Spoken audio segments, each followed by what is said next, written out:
স্নায়ুযুদ্ধের সময় শুধু যুক্তরাষ্ট্রের বা রাশিয়ার কাছে মজুদ পারমাণবিক বোমার সংখ্যাই ছিল বর্তমান বিশ্বের মোট পারমাণবিক বোমার চেয়ে অনেক বেশি। সেই সময় এই দুই দেশের কাছে ছিল প্রায় ৬৫,০০০ পারমাণবিক বোমা। আগে বোমার সংখ্যায় বেশি পরিমাণে থাকলেও খুব অল্প সংখ্যক দেশের কাছে তা ছিল। ৩০-৪০ বছর আগের চেয়ে এখন অনেক বেশি সংখ্যক দেশের কাছে পারমাণবিক বোমা আছে। আগে মোট বোমার সংখ্যা বেশি থাকলেও বর্তমানে দেশের সংখ্যা বেড়েছে এবং বর্তমান বিশ্বের মোট পারমাণবিক বোমার প্রায় ৯০% আছে যুক্তরাষ্ট্র ও রাশিয়ার কাছে।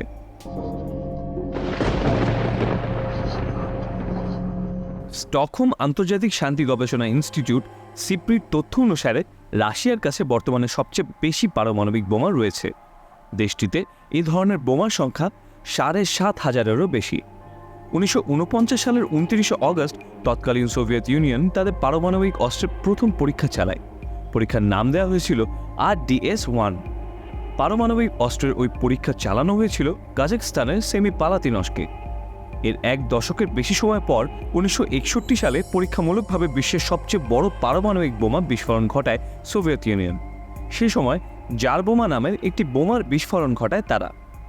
ওই বোমা দ্বিতীয় বিশ্বযুদ্ধে জাপানের হিরোশিমায় যুক্তরাষ্ট্রের ফেলা পারমাণবিক বোমার চেয়ে ৩,৩০০ গুণ শক্তিশালী ছিল।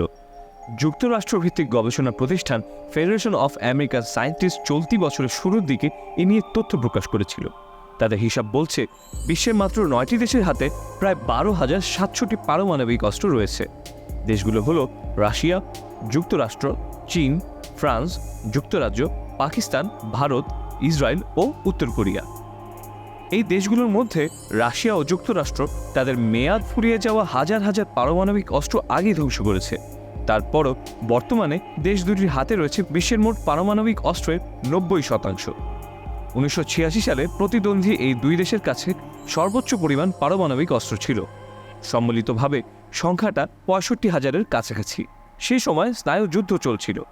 এমন পরিস্থিতিতে পারমাণবিক অস্ত্রের ওই প্রতিযোগিতা সবচেয়ে বড় হুমকির কারণ হয়ে দাঁড়িয়েছিল। পারমাণবিক অস্ত্রের শক্তিধর দেশগুলোর মধ্যে একমাত্র দক্ষিণ আফ্রিকায় তাদের পারমাণবিক অস্ত্রগুলো বর্জন করেছে।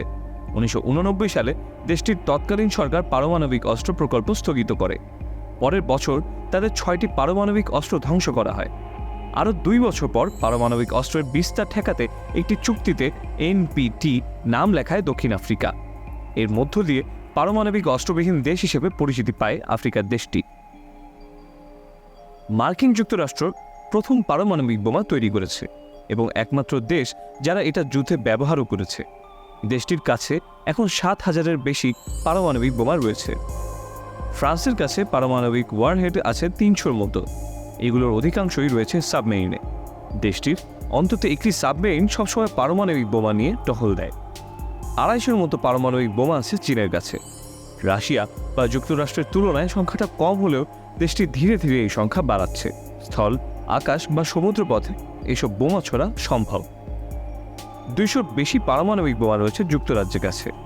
জাতিসংঘের নিরাপত্তা পরিষদের স্থায়ী সদস্য এই দেশটি ১৯৫২ সালে প্রথম পারমাণবিক পরীক্ষা চালায়। এরই মধ্যে ৩ বার প্রতিবেশী ভারতের সঙ্গে যুদ্ধে জড়িয়েছে পাকিস্তান। দেশটির আছে শতাধিক পারমাণবিক বোমা। সাম্প্রতিক সময়ে পারমাণবিক বোমার সংখ্যা বাড়িয়েছে দেশটি। অনেকে আশঙ্কা করেন প্রতিবেশীর সঙ্গে দেশটির লড়াই কোনো একসময় পারমাণবিক যুদ্ধে রূপ নিতে পারে। ভারত প্রথম পারমাণবিক পরীক্ষা চালায় ১৯৭৪ সালে। দেশটির কাছে ৯০-টিরও বেশি পারমাণবিক বোমা রয়েছে। ভারত অবশ্য জানিয়েছে তারা আগে কোনো দেশকে আঘাত করবে না। অন্যদিকে যেসব দেশে পারমাণবিক বোমা নেই সেসব দেশের বিরুদ্ধে তারা এই ধরনের বোমা ব্যবহার করবে না কোনোদিন। ইসরায়েল অবশ্য নিজের দেশের পরমাণু কর্মসূচি সম্পর্কে তেমন কিছু জনসমক্ষে প্রকাশ করে না। দেশটির ৮০-টির মতো পারমাণবিক ওয়ারহেড আছে বলে ধারণা করা হয়। এখন পর্যন্ত প্রকাশিত তথ্য অনুযায়ী উত্তর কোরিয়ার কাছে ১০টির কম পারমাণবিক বোমা রয়েছে। তবে দেশটির নিজেদের এ ধরনের বোমা তৈরির সক্ষমতা রয়েছে কিনা তা নিশ্চিত নয়। ১৯৬৮ সালে একটি চুক্তি করা হয়।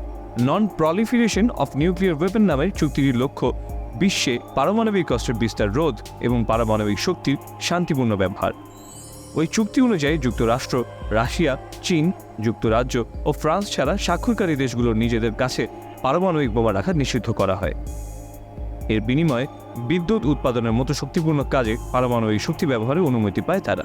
চুক্তিতে বলা হয় এই প্রক্রিয়া পুরোটাই দেখভাল করবে জাতিসংঘ। বর্তমানে এনপিটি চুক্তিতে স্বাক্ষরকারী দেশের সংখ্যা 190টি। স্বাক্ষর না করা দেশগুলো হলো ভারত, পাকিস্তান, ইসরায়েল ও দক্ষিণ সুদান। 1985 সালে উত্তর কোরিয়া ওই চুক্তিতে স্বাক্ষর করেছিল, তবে 2003 সালে সেখান থেকে সরে যায় তারা। এর 3 বছর পর দেশটির তৎকালীন সর্বোচ্চ নেতা কিম জং ইলের আমলে প্রথম পারমাণবিক অস্ত্রের বিস্ফোরণ ঘটায় উত্তর কোরিয়া। এরকম আরো অদ্ভুত উইয়ার্ড সব ভিডিও পেতে চ্যানেলটি সাবস্ক্রাইব করুন, ভিডিও ভালো লাগলে লাইক করুন, কমেন্টে জানান আপনার মতামত, শেয়ার করুন বন্ধুদের সাথে। দ্রুত নোটিফিকেশন পেতে বেল বাটনে ক্লিক করুন। ভালো থাকুন, সুস্থ থাকুন।